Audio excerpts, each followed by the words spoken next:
warahmatullahi wabarakatuh. Perkenalkan, nama saya Ama Purwani Tias, NPM terakhir 034. Saya dari kelas 1 semester 5, Program Studi Pendidikan Biologi Universitas Tidar. Pada video kali ini saya akan menjelaskan mengenai mini project yang telah saya buat. Jadi mini project yang telah saya buat adalah pengawetan tumbuhan. Jadi pengawetan tumbuhan ini biasa disebut dengan herbarium.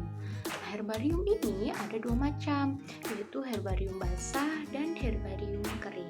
Untuk herbarium basah adalah teknik pengawetan tumbuhan yang dalam pembuatannya spesimen akan direndam dengan suatu larutan tertentu seperti itu. Nah, yang satunya yaitu herbarium kering. Herbarium kering adalah teknik pengawetan tumbuhan yang teknik pembuatannya dengan cara pengeringan. Nah, khusus yang saya buat adalah herbarium kering dengan spesimen yang digunakan adalah Pteris vittata L.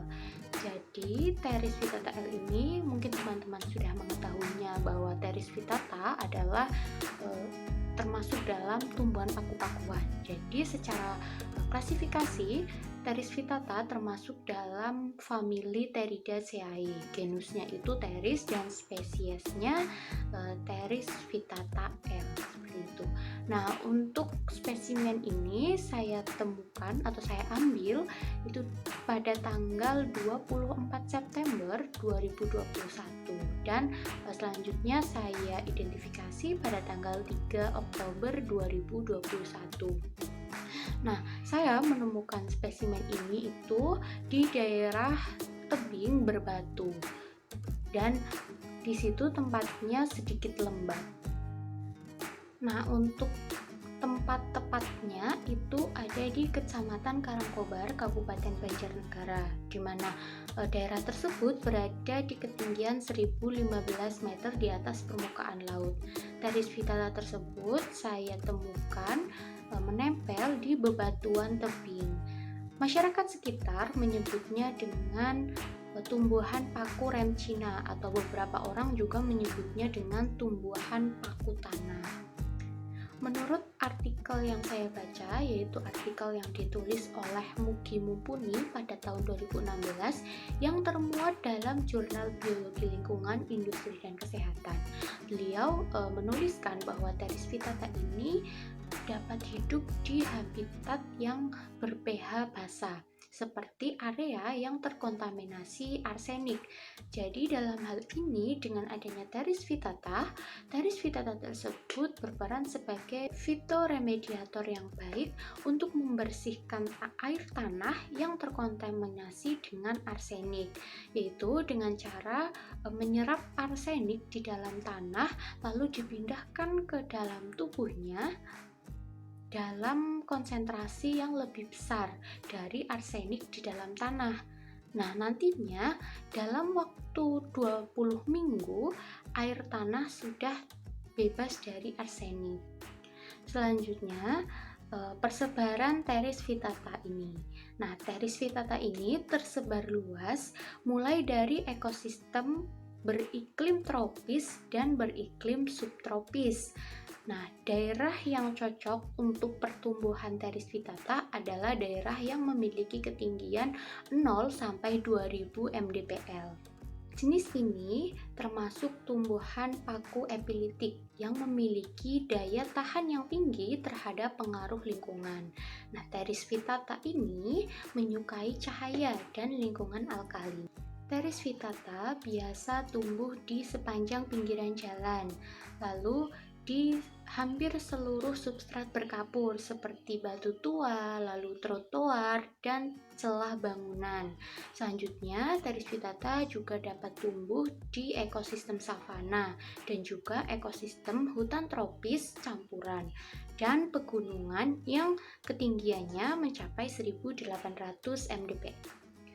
Untuk morfologi dari Pteris vittata yaitu batangnya selagi muda dia itu berwarna hijau dan lama-kelamaan semakin dewasa akan berwarna coklat. Batangnya ini diselimuti dengan rambut-rambut halus. Selagi muda daunnya itu masih menggulung dan akan melebar seiring dengan berjalannya waktu. Nah, daun dari Teris vittata ini semakin ke atas akan semakin mengerucut. Dan untuk akarnya ini berjenis akar serabut. Selanjutnya kita membahas mengenai spesies Teris vittata yang termuat dalam daftar merah atau red list spesies terancam pada IUCN. Nah, pada IUCN ini dituliskan bahwa spesies Teris vittata merupakan spesies yang memiliki distribusi subkosmopolitan dari Mediterania Selatan di seluruh sub-Sahara Afrika Selatan ke Tanjung Timur melalui Timur Tengah, Rusia dan anak benua India ke timur dan selatan melalui Asia Tenggara ke Australia. Nampaknya juga telah terdistribusi ke sejumlah kelompok pulau Samudra Pasifik, Selandia Baru, Amerika Utara, Tengah, dan Selatan. Selanjutnya, dituliskan pula mengenai populasinya. Di sini tertuang bahwa tidak ada informasi kuantitatif mengenai tren populasi spesies Teris vittata ini. Namun, telah dinaturalisasi di sebagian besar dunia dan kemungkinan populasi Teris vittata ini secara keseluruhan yaitu meningkat. Selanjutnya, mengenai habitat dan ekologi. Teris vittata biasanya tumbuh di dinding lembab, tebing, dan batu di dekat atau di tepi sungai. Biasanya juga di tempat teduh maupun di dekat air permanen. Lalu mengenai kegunaan dari spesies Teris vittata ini. Biasanya Teris vittata ini banyak dijual sebagai tanaman rumah atau tanaman hias. Untuk status ancamannya, di sini dituliskan bahwa tidak ada ancaman yang signifikan di masa lalu, di masa sekarang atau sedang berlangsung, ataupun di masa depan. Untuk tindakan konservasinya, di sini dituliskan bahwa tidak ada langkah-langkah konservasi di tempat dan juga tidak diperlukan. Selanjutnya kita bahas mengenai metode pembuatan TSL ini atau pembuatan awetan ini. Jadi yang pertama tentu saja perlu dipersiapkan alat dan bahan. Lalu saya mencari atau mengambil spesimennya. Jadi spesimen saya ambil dengan menggunakan bantuan alat semacam skop untuk mengeruk akar dari tanah. Selanjutnya, setelah diambil spesimen tersebut, saya bersihkan menggunakan kuas agar tidak merusak dari morfologi Teris vittata itu sendiri. Selanjutnya, masuk ke tahap pengeringan. Tahap pengeringan yang pertama, saya gunakan alat press. Jadi, di layer pertama, saya sediakan balok kayu, lalu di atasnya saya beri kertas merang berlapis-lapis hingga sekitar 10 lapis atau 10 lembar, lalu di atasnya baru diletakkan spesimennya, ditata dengan sedemikian rupa sehingga tidak merusak morfologi tanaman tersebut. Selanjutnya, di atas tanaman tersebut atau di atas spesimen tersebut, saya beri kertas lagi, yaitu kertas merang sekitar 10 lembar. Lalu di atas kertas merang, saya tindih dengan balok kayu lagi. Selanjutnya, balok kayu itu diikat dengan ikatan yang kuat sehingga memungkinkan air pada tanaman itu terkuras habis dan membuat tanaman tersebut kering sehingga tanaman tersebut dapat digunakan dalam proses pembelajaran karena sudah kering dan meminimalisir pembusukan. Lalu tanaman yang sudah dimasukkan ke dalam alat press tadi dibiarkan sehingga pada hari ke-10 pengepresan saya buka lagi dan saya cek untuk mengganti kertas merang sehingga tanaman tersebut tidak berjamur. Selanjutnya 4 hari setelahnya saya buka kembali, lalu saya lanjutkan dengan pengeringan di atas tungku untuk memastikan spesimen ini itu benar-benar kering. Saya menggunakan alat tembikar yang terbuat dari tanah liat, lalu spesimennya saya taruh di atasnya, jadi tidak langsung di api seperti itu.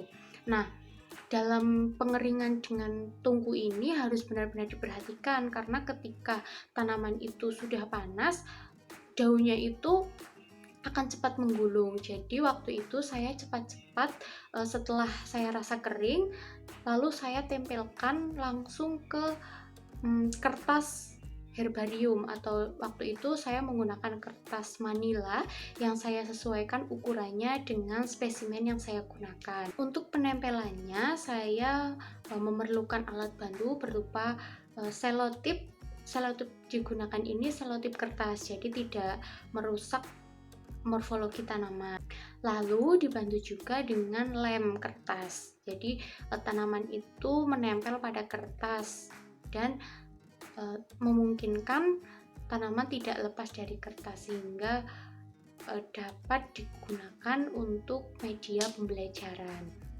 Selanjutnya, setelah tanaman sudah saya tempel, di samping tanamannya itu saya tempelkan juga etiket. Etiketnya itu di dalamnya sudah memuat identitas dari spesimen yang saya ambil. Tahap yang terakhir adalah penyimpanan. Untuk penyimpanannya, jadi setelah spesimennya itu ditempelkan di kertas, lalu saya membuat figura yang ukurannya itu sesuai dengan kertas herbarium saya. Nah, didapatkan ukurannya itu panjang ke atasnya itu sekitar 46 cm, lalu lebarnya itu 35 cm. Nah, untuk agar lebih awetnya, di sini biasanya orang-orang itu membuat figuranya itu dilapisi dengan kaca agar menjaga si spesimen tadi. Nah, di sini saya menggunakan plastik. Jadi penggunaan plastik ini juga tidak mengurangi efisiensi dalam menjaga herbarium tadi. Demikian merupakan penjelasan mengenai metode atau teknik yang saya gunakan dalam pembuatan herbarium kering dengan spesimen Pteris vittata L. Sekian yang dapat saya sampaikan. Terima kasih atas perhatiannya. Wassalamualaikum warahmatullahi wabarakatuh.